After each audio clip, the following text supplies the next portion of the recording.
J'aime bien quand il y a une confrontation ou quand on n'est pas tous d'accord, parce qu'autrement c'est monotone. Et donc, c'est vrai, lorsqu'on dit une politique réussie, c'est parce qu'il doit y avoir, pour moi, politique publique dit résidence d'artistes, circulation d'artistes, indépendance d'artistes, confrontation avec d'autres esthétiques. Est-ce qu'on est, nous, élus, en capacité d'abord de décider d'avoir un projet collectif commun? Ça, c'est une question aussi. Est-ce qu'on est en capacité d'avoir aussi des réflexions partagées, que ce soit aussi bien les élus, peut-être que les citoyens ou les artistes? Est-ce qu'on se donne les moyens d'avoir cette réflexion partagée? Est-ce qu'on est aussi en capacité de se remettre en question, de dire oui, on veut tendre vers cet objectif, mais est-ce que c'est l'objectif le bon?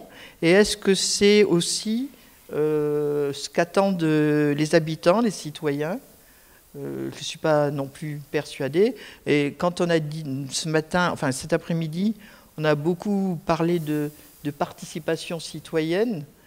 On est dans ce schéma-là à l'heure actuelle dans beaucoup de domaines, en particulier sur l'environnemental, sur l'éducation, on est beaucoup dans cette participation, moins sur la culture, parce que je pense que c'est plus compliqué de parler de participation citoyenne sur la culture, plus compliqué à mettre en place, mais moi je suis persuadé que c'est une obligation si on veut que la culture ne soit plus en danger. Il va falloir absolument avoir une autre conception de la culture, qu'elle soit partagée, mais qu'elle soit partagée par les intellectuels. On voit bien, parce qu'ils ont tendance quand même à parler entre eux.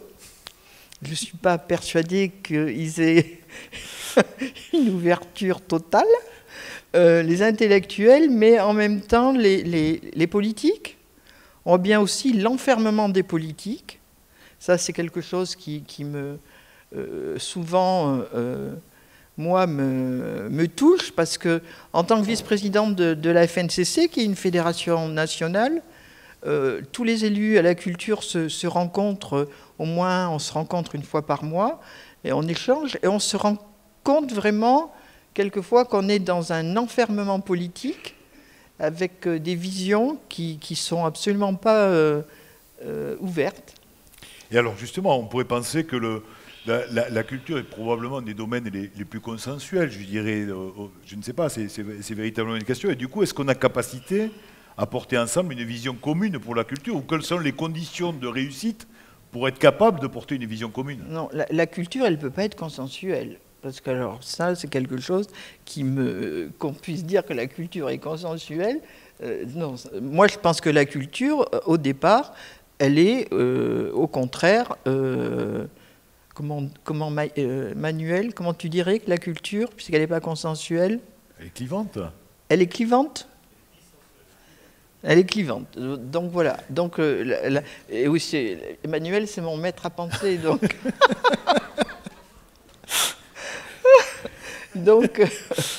Et donc du coup, comment arriver à bâtir une vision collective justement autour de ces questions de politique culturelle? Quelles sont les conditions de la réussite? Les conditions de la réussite. Mais moi, je ne suis pas du tout persuadé qu'on arrivera, que les conditions... D'abord, qu'est-ce que ça veut dire, conditions de la réussite, quand on parle de culture? Est-ce que ça ne veut pas dire tout simplement être capable de sortir de la zone de confort dans laquelle on a l'habitude d'évoluer? Alors, forcément que si, parce que si on parle de culture, on va vers l'inattendu, on va vers ce qui dérange, on va vers ce qui pose question. On est obligé à un moment donné d'interpeller, obligé de bousculer les habitudes. On est sur on est formaté, c'est absolument incroyable comme on est formaté par ce qui nous entoure. Et le formatage des esprits empêche justement cette ouverture. Et donc nous, le but, c'est par le biais de l'artistique, de l'art, de l'esthétique, de la culture, de permettre d'avoir des visions beaucoup plus ouvertes et d'avoir, quand on parle de responsabilité citoyenne, mais de permettre aux habitants d'avoir leur propre jugement, leurs propres initiatives et de permettre d'être responsable de son propre jugement et de ce que l'on défend. Et alors du coup, est-ce que cette manière de concevoir l'action de l'artiste ne risque-t-elle pas d'une certaine manière de créer des petites formes de, je dirais, des différences locales, des particularismes, ou voire des identités d'une certaine manière à l'heure où on voit effectivement émerger des nationalismes un petit peu de tous les côtés? Est-ce qu'on n'a pas un risque de s'isoler en travaillant de cette manière sur des territoires sans forcément envisager d'aller au-delà? Bon, la différence quand même est un enrichissement. Donc je crois que lorsqu'on parle de culture, on parle automatiquement des cultures. On ne parle pas d'une culture. Mais à partir du moment où on a cette acceptation de l'autre, des autres, cette acceptation des différences, bien sûr que après, on est... Moi, je suis toujours... Alors, ça aussi, j'aurais bien besoin d'un intellectuel, mais sur les cultures occitanes, les cultures bretonnes, les cultures... ça, c'est une vraie question. Je pense que ça fait partie de notre richesse, de notre patrimoine, mais par contre, je ne suis pas persuadée qu'il faille le défendre comme quelquefois on le défend. Donc là, tu poses la question finalement de ces grands héritages immatériels, et Ouais. tu poses la question de la mise en perspective de ces héritages, c'est ça? Oui. Manuel? Non, mais au-delà, donc... Non, mais c'est bien, Manuel. C'est bien parce que tu pourrais nous dire, toi, sur les cultures,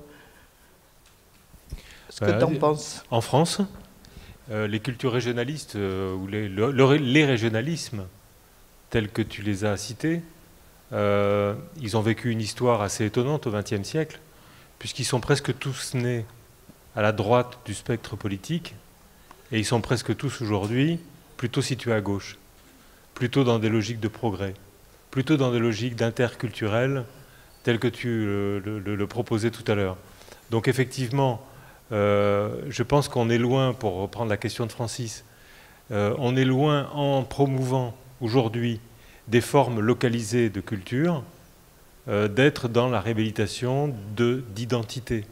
Par contre, on est dans des logiques d'identification culturelle qui sont extrêmement intéressantes, mais l'identité et l'identification, c'est presque le contraire.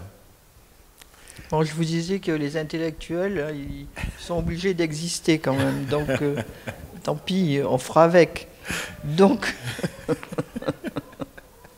Bien, Dany, j'ai une question un petit peu particulière. C'est déjà, peut-être qu'aujourd'hui, nous avons travaillé sur la question de la place de l'art dans l'espace public. Et finalement, quels objectifs doit-on poursuivre? Un art décoratif, un art de territoire, un art... Non, moi, je suis contre... on parlait de l'ornement, non. Donc, je l'ai déjà dit. C'est ce que je défends depuis des années. Je suis sur une liberté d'expression qui est... alors, j'ai une vision politique des choses qui n'est pas du tout la vision ni intellectuelle ni artistique. Mais je pense que si on veut demain changer les politiques publiques, et en particulier permettre que la culture soit au cœur des débats, oui, il faut accepter cette liberté d'expression, en particulier dans l'espace public. Pourquoi dans l'espace public? Parce qu'on va vers les habitants, on va vers les citoyens, on est dans un lieu, on sort des murs. Ce qui me paraît essentiel aussi, c'est qu'on est hors les murs, c'est qu'on n'est pas dans un bâtiment qui est dédié à la culture, mais au contraire, on est dans un espace de liberté. Alors liberté avec des contraintes. Là aussi, grand débat, avec des contraintes ou sans contraintes. Oui, il y a des contraintes matérielles, mais à un moment donné, il faut que l'artiste apprenne à vivre avec ces contraintes, comme le politique doit aussi apprendre à vivre avec ces contraintes. Et c'est de ce débat-là qu'on arrivera à changer et sans doute à sauver quand même la culture. Parce que je pense que la culture est en danger, et pas seulement sur le plan financier, mais la culture est en danger sur aussi ce qu'on se donne, de l'interprétation qu'on se donne de la culture, en particulier par les politiques, mais aussi par les artistes. Et c'est par ce manque de dialogue, cette sphère qui manque de concertation, qu'on arrive à mettre justement la culture en danger. Oui, on l'a évoqué, je pense, ce matin, là, au cours des débats, lorsque je crois que c'était je ne sais plus qui a parlé des étudiants qui consomment finalement de la culture. Le fait de consommer fait de la culture un produit, d'une certaine manière, et comme nous sommes dans une société quand même, qui est régie par une pensée libérale économique, effectivement, le fait de considérer que la culture, ou en tout cas les activités culturelles comme des produits, effectivement, met en cause à la fois je dirais, l'essence même de ce qui fait l'art, c'est-à-dire d'une certaine manière une confrontation à une autre vision du monde, mais également cela pose le problème de la question de l'uniformisation de l'art. Ne risque-t-on pas, si on rentre dans un système comme ça, de se retrouver avec un art qui est à peu près standardisé, partout pareil, dans lequel on va simplement, à un moment ou à l'autre, consommer pour se faire plaisir? Oui, tout à fait, mais en posant la question, tu as la réponse. Donc non, mais je pense qu'il y a peut-être... Non, je crois que du coup, ça pose la question de la manière dont on projette politique. Non, mais là, voilà, doit prendre la rencontre. Je pense qu'on on a fait le tour entre la culture savante, ça c'est quelque chose qui est reconnu, qui est dans les établissements, la culture marchande, et je crois qu'il faut inventer une troisième voie. On est là à un tournant, on voit bien, et que cette troisième voie qui permettra d'avoir des lieux d'expression, mais des lieux d'expression multiples. Voilà. Alors on parle des troisièmes lieux, je ne sais pas si c'est le troisième lieu, mais des lieux où il y aura non seulement une liberté d'expression, il y aura des rencontres, et il y aura en même temps des rencontres, mais qui sont pas qu'artistiques, donc citoyennes, mais avec aussi des politiques, des intellectuels, et ça me paraît essentiel. Ces lieux qui sont ouverts, qui représentent en réalité la diversité de l'humanité, et tant qu'il y aura autant de clivages entre politique, artistes et intellectuels même, ça sera compliqué.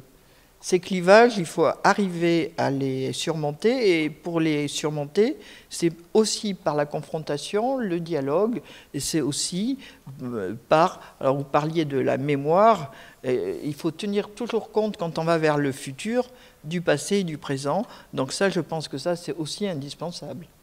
Et donc, là d'une certaine manière, tu appelles à l'émergence de nouveaux lieux. On voit qu'ils sont on est en train de parler beaucoup actuellement de l'émergence de tiers-lieux, de lieux alternatifs. Enfin, on les désigne sous différents vocables. L'avenir de la culture est-il là? Ou est-ce qu'il est également aussi peut-être dans, je dirais, une manière de travailler avec les publics de la culture? Alors on en est au travail participatif. C'est vrai que lorsqu'il y a un projet qui se met en place et que les publics ont leur place, il faut que les publics, les citoyens, trouvent leur place dans ce projet. Mais ce qui me paraît essentiel, c'est le projet en lui-même, le fond du projet, le sens qu'on lui donne, le sens du projet qu'on veut porter. Ça, c'est essentiel.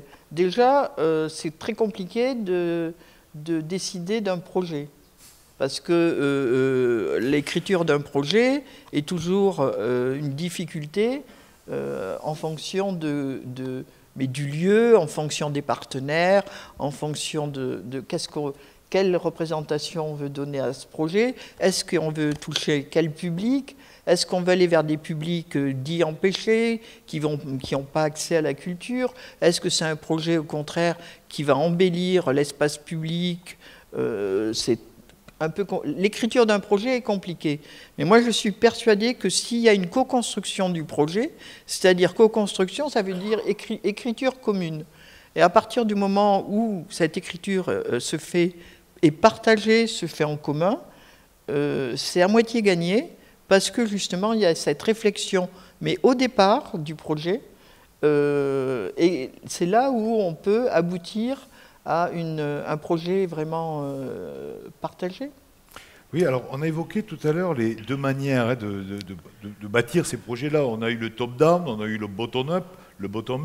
Comment est-ce que tu te situes par rapport à cette sphère-là? Parce que bon, le top-down, on voit bien, schématiquement, c'est les appels à projets. On a une idée, on crée un appel à projet et on a établi un cahier des charges dans lequel un article... Comment justement trouver des équilibres entre à la fois ce qui peut arriver d'une base et ce qui peut être souhaité justement dans le cadre d'appel à projet? Est-ce que tu as des manières d'envisager ces questions-là? Oula, je vois des mains se lever dans la salle. Allez, on va donner le... Merci. Alors, moi, je suis artiste en Ariège, sur Foix. Je découvre le milieu depuis peu politique, etc., qui tourne autour de la culture, auquel il m'arrive, comme tout à l'heure, d'être perdu et parfois en colère sur le discours de Monsieur le maire. Et j'ai juste envie de faire un conseil, c'est qu'aussi, je pense qu'il faut oser.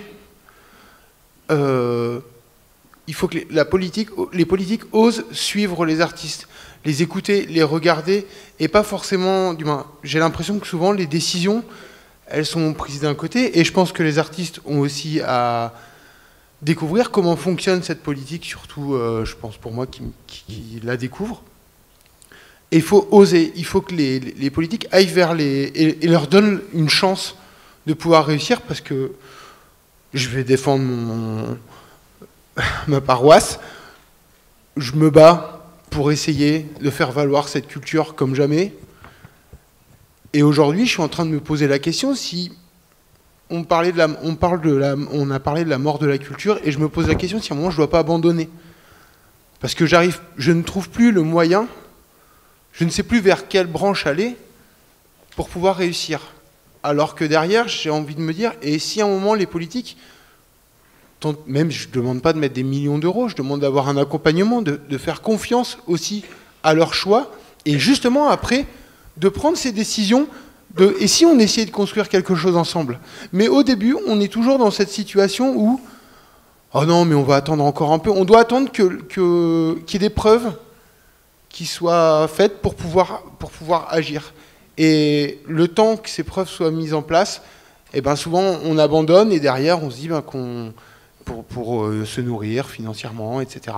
Et ben on laisse tomber nos rêves de culture parce qu'on ne s'est pas senti accompagné. Alors la question que vous posez d'une manière indirecte, c'est est-ce que l'artiste a une place à part ou une place de droit dans la société finalement? Oui. Enfin, moi je pense que surtout ce qui est important, c'est la temporalité. Et on est vraiment là sur le temps. C'est vrai que le temps politique n'est pas du tout le même que le temps de création. Et ça, c'est quelque chose de compliqué. Mais comment dire, je suis d'accord avec vous sur le fait de mettre l'artiste au cœur du projet au départ. Mais je crois qu'il faut le faire, justement, quand je parlais de co-construction, c'est avec les uns et les autres une faculté de se parler et de se comprendre. Parce que souvent, on n'est pas du tout dans les mêmes définitions, on le voit même entre politiques.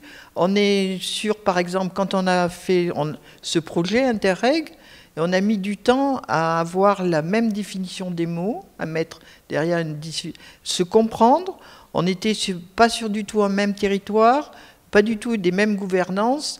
Et donc, avant de parler la même langue, il a fallu non seulement avoir eu des habitudes, s'expliquer, se comprendre et se faire confiance. D'ailleurs, c'est ce qu'on a dit au comité de pilotage de l'Interreg. Et donc, c'est exactement la même chose. Je crois que la difficulté, c'est qu'il y a des langages, c'est très codé. Les artistes ont un langage codé, les élus ont un langage codé. Il faut arriver à un moment donné à décoder et à se comprendre. Et si on arrive à faire cet exercice, je crois qu'on arrivera à construire ensemble. Mais c'est vrai, c'est compliqué. C'est compliqué, pourquoi? C'est parce que aussi les politiques ont tendance à, comme ils sont sur la sphère de pouvoir, ont tendance à vouloir décider et à vouloir imposer. Mais je reconnais, moi je suis absolument effaré quelquefois des prises de décision politiques qui aussi vont dans le sens où on se substitue complètement à l'artiste, on décide, on veut un projet artistique. Pourquoi? On ne sait pas si c'est parce que ça fait plaisir, on fait plaisir à soi-même ou on veut, et on oublie complètement que l'artiste a ses propres désirs, ses propres émotions, et qu'on n'est pas du tout dans la même sphère de pouvoir. Et ça, c'est quelque chose d'incroyable quand même, d'arriver à faire abstraction de ce pouvoir. Ça, c'est un travail que devraient faire les politiques sur eux-mêmes. Mais j'ai envie de dire que les artistes devraient faire aussi la même chose. Parce qu'il y a des artistes qui ont des égos démesurés. Moi, j'en ai rencontré plus d'un. Et ça, c'est aussi quelque chose de compliqué hein, pour discuter, parler, faire ensemble. Voilà. Donc, les uns et les autres doivent faire des pas pour se comprendre, se rencontrer, et puis co-construire ensemble. Moi, je crois fortement. Est-ce que la manière d'envisager la politique culturelle, c'est pas de dire que finalement la culture doit être partout? On a évoqué les politiques sociales, les politiques de logement, on a évoqué toute une série de politiques, notamment Monsieur le maire faisait référence tout à l'heure à toute une série de politiques publiques qui sont mises en place. Finalement, est-ce que la meilleure politique culturelle, ça ne serait pas que la culture soit dans les... Je ne sais pas. Prise en compte, je ne sais pas comment, sous quelle forme? Oui, la culture, elle doit être, ce que je disais, elle doit être partout. Moi, ce qui me paraîtrait essentiel, mais là aussi, c'est souvent de l'utopie, c'est de faire un projet politique global en partant du projet culturel. Je trouve que ça serait extraordinaire de dire, oui, on construit un projet, mais on met la culture au cœur du débat, et autour, on met l'éducation, l'environnement, le social, l'urbanisme, etc. Et ça, c'est quelque chose qui me paraît essentiel. Parce que pour moi, la culture, elle est effectivement partout. En particulier, quand on parle de l'économie, bien sûr, la culture, c'est aussi de l'économie. Et ça me paraît aussi essentiel de dire que la culture et l'économie doivent avancer ensemble et trouver aussi un chemin de dialogue. Parce que souvent, quand vous parlez avec l'économie, les entreprises, c'est pas la même chose que lorsque vous parlez, bien sûr, avec des artistes. Et donc, on doit pouvoir, à un moment donné, faire rentrer... Moi, ce qui me paraîtrait absolument extraordinaire, c'est de faire rentrer les artistes. Ça se fait, mais dans les entreprises. Et pour essayer d'amener les entreprises à avoir un autre regard sur l'extérieur, par le biais de l'artistique, et même d'amener les salariés des entreprises à avoir un autre regard entre eux, sur eux-mêmes, sur leur entreprise. Et ça me paraîtrait essentiel. Mais là-dessus, c'est toujours aussi très compliqué. Pourquoi? Parce qu'en fin de compte, on raisonne toujours d'une façon très cloisonnée. Et donc les artistes d'un côté, les entreprises de l'autre, l'économie de l'autre, etc.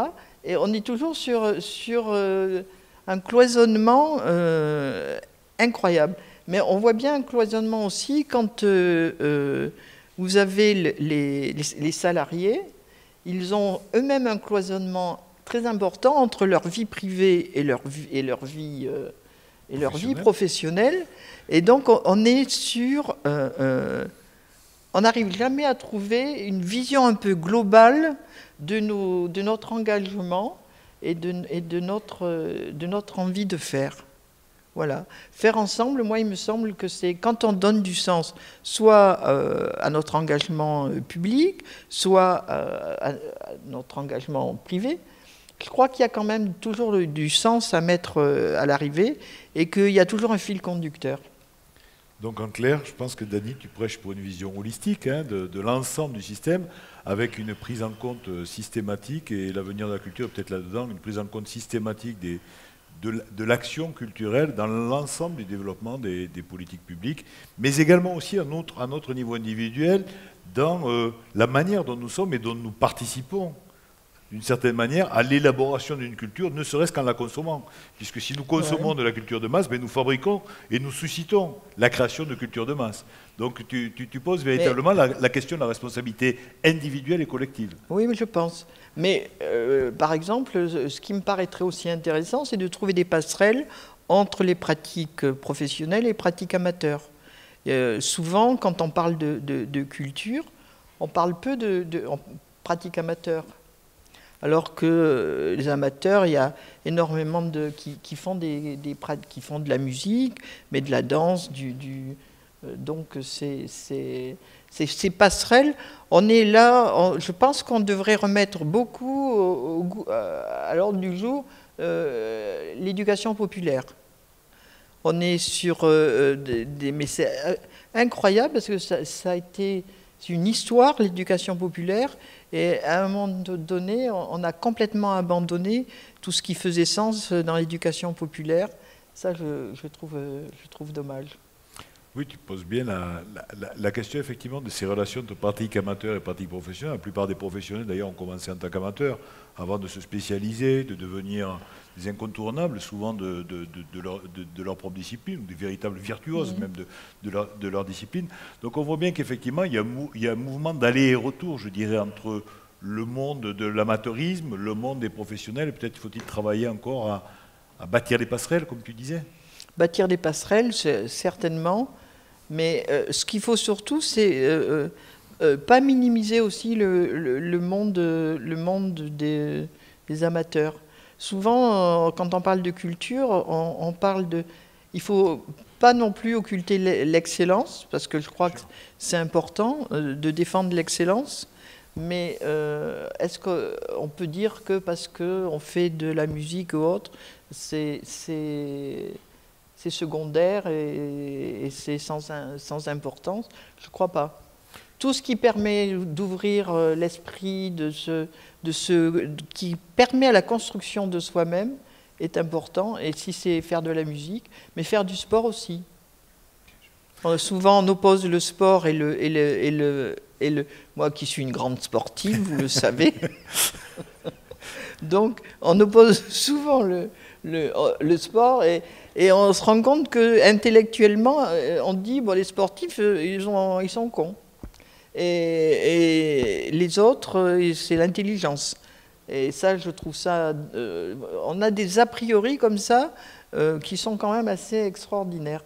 Et est-ce que nos manières de segmenter, je pense notamment à l'organisation, je pense notamment à l'organisation administrative des choses, ne créent pas artificiellement justement des zones de frontières infranchissables? Je pense par exemple entre la séparation de tout ce qu'on a appelé le socio-culturel et le culturel.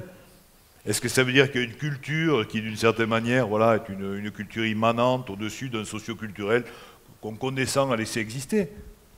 Enfin, pour moi, la barrière entre socio-cu et culturel, il y a belle lurette qu'elle est franchie et que je trouve absolument anormal de dire qu'il y a d'un côté le socio-cu et de l'autre côté le culturel. Pourtant, nombre de communes, de métropoles même, dont certaines que tu connais très bien, pratiquent cette scission. Oui, mais c'est pas parce que les politiques pratiquent, les politiques n'ont pas toujours raison. Donc, c'est pas parce qu'ils pratiquent ce genre de division que je trouve ça très bien. Et donc, si on devait, pour conclure, essayer de voir où réside l'avenir de la culture, comment peut-on envisager un avenir pour la culture? Alors si c'est Emmanuel ou Louise qui parlent, ils vont dire que la culture a fait un bond ces dernières années et qu'au contraire, il y a eu enfin je suppose Louise, mais Emmanuel c'est ce qu'il me dit, que ça a fait un bond et que si on regarde 30 ans en arrière, on se rend compte à quel point on a franchi des étapes, c'est ce qui est vrai. Mais par contre, j'ai l'impression qu'on est arrivé à une stagnation. J'ai l'impression qu'on est arrivé à l'heure actuelle est-ce que parce qu'on est sur des interrogations permanentes ou est-ce que où on franchit le pas, on le franchit plus. Il est dans une stagnation. On est toujours au même niveau depuis quelques années et on n'arrive absolument pas. Alors c'est vrai qu'on est tellement confronté au néolibéralisme d'un côté, au populisme de l'autre, donc c'est excessivement compliqué peut-être d'avancer. Les partis n'ont plus du tout aucun pouvoir. Donc, alors je ne sais pas, mais moi je suis un paléontologue. Je suis un casseur de cailloux, mais j'observe les histoires d'évolution. Et très souvent, ce que je note, c'est que lorsque les espèces évoluent, c'est qu'elles sont en tout cas dans une situation de stress, d'une certaine manière. C'est-à-dire, c'est les endroits, les territoires les plus marginaux, les endroits où il est le plus difficile d'exister, c'est là que va se développer l'innovation. Est-ce qu'on ne peut pas considérer peut-être qu'aujourd'hui, la culture est arrivée à une sorte de palier où à la fois on a des contraintes économiques, toute une série de contraintes qui s'exercent sur elle, et que du coup, on peut garder espoir et confiance à la culture parce qu'elle va savoir transcender ces difficultés pour se réinventer d'une certaine manière pour les générations futures. C'est une véritable question. Oui, alors ça, on va laisser Louise répondre. Louise a souhaité intervenir. Je voulais répondre un peu sur la question, est-ce que la culture est dans la stagnation ou pas? Parce que je pense qu'il faut envoyer un message clair sur ces domaines. Je pense que la réponse, n'est pas une réponse univoque. Dans certaines choses, c'est clair qu'il y a une stagnation dans des budgets publics. Par exemple, en France, aussi en Espagne, il y a eu une descente importante à partir de la crise économique. Mais pour l'autre côté, il y a des nouvelles qui sont très positives.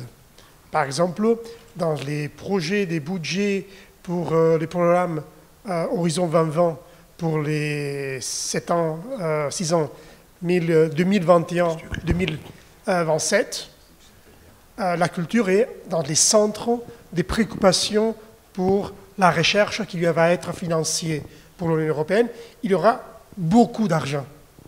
Et même le programme Europe Créative va augmenter son budget. Alors, il y a certaines nouvelles qui sont positives et d'autres qui sont négatives.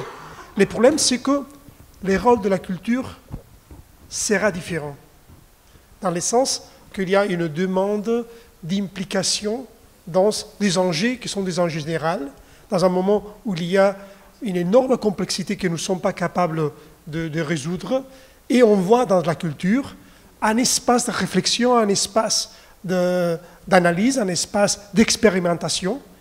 Et si on est prêt à ça, il y a des chemins à faire. Si on reste dans les paradigmes romantiques, probablement c'est difficile.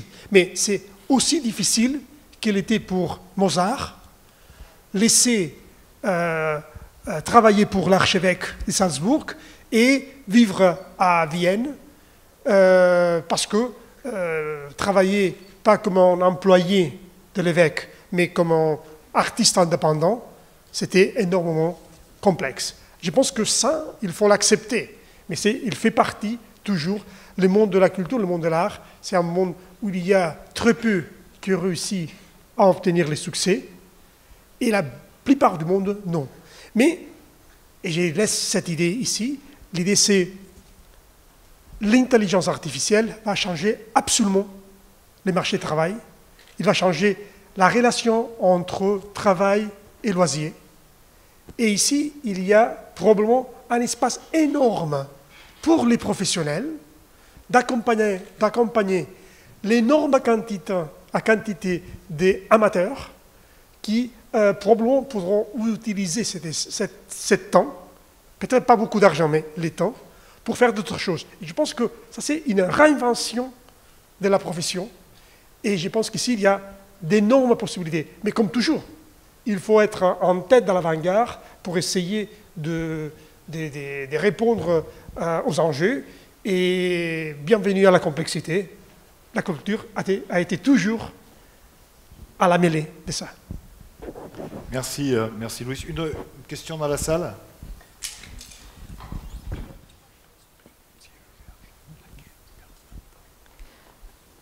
Alors, moi, j'aimerais vous poser la question et témoigner en même temps, parce que, en fait, je porte un projet innovant dans la culture. Et alors, quand on parle de l'innovation culturelle, c'est carrément de la terra incognita. Personne ne sait ce que c'est, il n'y a pas trop d'aide, il n'y a aucun soutien. Et pourtant, c'est des projets qui peuvent apporter une possibilité de s'exprimer à toute une pléiade d'artistes, surtout des nouvelles générations, et qui permettront aussi au public d'avoir des expériences qu'ils n'ont jamais eues auparavant. Et donc, en fait, voilà, je voulais poser une question à vous. À quel point les politiques sont prêts à participer à ces projets innovants dans la culture? À quel point ils sont prêts à aider les porteurs de projets à changer le monde, à créer le patrimoine de demain, à créer un attrait touristique aussi des années à venir? Merci. Enfin, moi, je pense que les politiques ont une obligation de recevoir tout porteur de projet, de regarder ce qui est possible ou pas possible, mais qu'on a une obligation vraiment d'écouter. Et que donc, à un moment donné, ça ne veut pas dire qu'on est obligé, enfin, on pourra prendre tous les projets, c'est impossible. Mais au moins, on a une obligation, c'est d'écouter, une obligation de recevoir, une obligation de comprendre. Et si la possibilité de développer un projet ensemble peut se faire, c'est l'idéal. Et même si on n'a pas, on a une obligation de répondre, une obligation d'expliquer pourquoi, et on a une obligation donc dans le refus voilà. Donc je crois qu'on a, nous, des obligations très fortes par rapport aux porteurs de projets, d'être à l'écoute, d'essayer de comprendre, et surtout la possibilité aussi de soutenir des cultures émergentes. Moi, je pense que demain, l'avenir aussi, c'est de soutenir des cultures émergentes. Il y a des pépinières d'artistes, de collectifs d'artistes exceptionnels, et les 3/4 du temps, on les ignore, où ils se débrouillent comme ils peuvent, ils sont en difficulté, et ça, c'est quelque chose qui me paraît difficile à admettre sur un territoire. Alors, ça ne veut pas dire qu'il faut tout soutenir, tout accepter et tout, parce que ça, c'est pas possible, mais au moins, on a une obligation de dialogue. Voilà. Bien. Merci beaucoup Dany Buis. Donc en clair, ce que tu dis, c'est que l'avenir de la culture, c'est aussi l'appropriation d'un territoire, l'appropriation dans un territoire, par les acteurs du territoire, avec une véritable responsabilité du politique sur la manière dont le territoire va vivre sa culture. Oui, je pense que, enfin, encore une fois, le politique est absolument indispensable sur la réussite. Ça, c'est quoi qu'on en dise, le politique est indispensable, même si quelquefois... on évite, si on pouvait ne pas les avoir, ça serait bien, Dixit Emmanuel. Mais donc, non, c'est faux, là, je te cherche un peu. Et donc, le politique est indispensable, mais comme l'artiste, comme le citoyen, comme l'intellectuel, je crois que l'humanité est faite de ses richesses et que si on veut vraiment avancer, ne plus justement être dans peut-être le rêve aussi, hein, parce que ce qui nous paraît intéressant, c'est d'être un peu dans l'utopie, le rêve, l'imaginaire. C'est aussi, les politiques peuvent aussi le faire.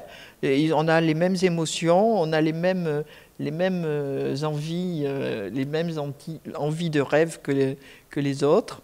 Et donc, je pense que si on arrive à trouver une sphère vraiment de dialogue, de compréhension, pour moi, c'est vraiment l'avenir du projet humain de demain. Merci beaucoup Dany. Nous rappeler que les politiques ne rêvent pas uniquement en se rasant devant leur miroir le matin. Merci beaucoup.